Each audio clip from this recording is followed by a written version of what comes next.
صحابی تلی دے ترمیزی شریف کی واقعہ راضی اور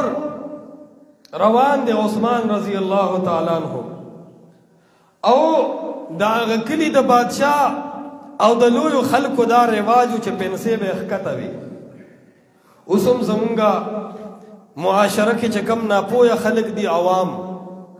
بلکہ د مولیانو پنسو د چمو ګوره نو دا شی داسې یو جماعت او یو پاټی سره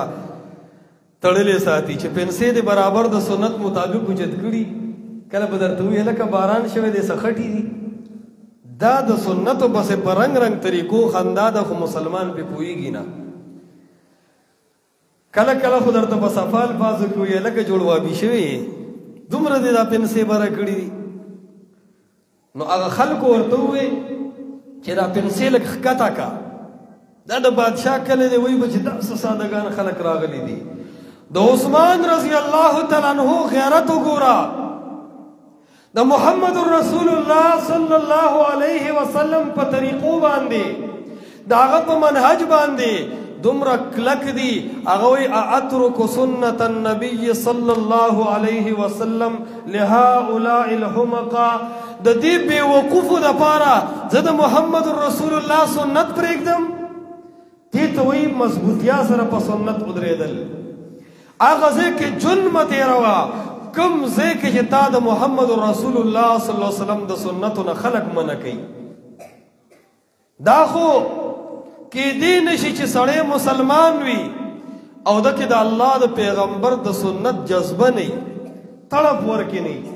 دا خو کېدلی نشي نو ابن کثیر رحمت الله علیه وایي چې تمام هغه څیزونه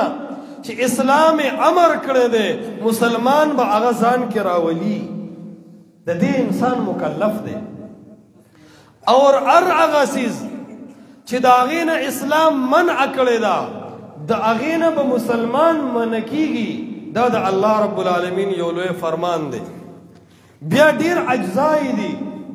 ډیر شاخونه دي خو عرض تا ته دا د ای مسلمانه چې د دین اسلام تابعدار شه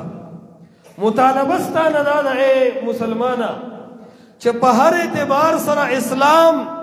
قرآن او حدیث ته غاړه کېږده که د عقیدې په لحاظ وي که د عمل په لحاظ وي که د معاملاتو په لحاظ وي که د ګاونډیتوب په لحاظ وي که د معاشرت په لحاظ وي که د کاروبار په لحاظ وي په دې ټولو کې اے مسلمانه ځان د الله رب العالمین د دین تابعدار کا دا مسلمان ته یو لوی پیغام دی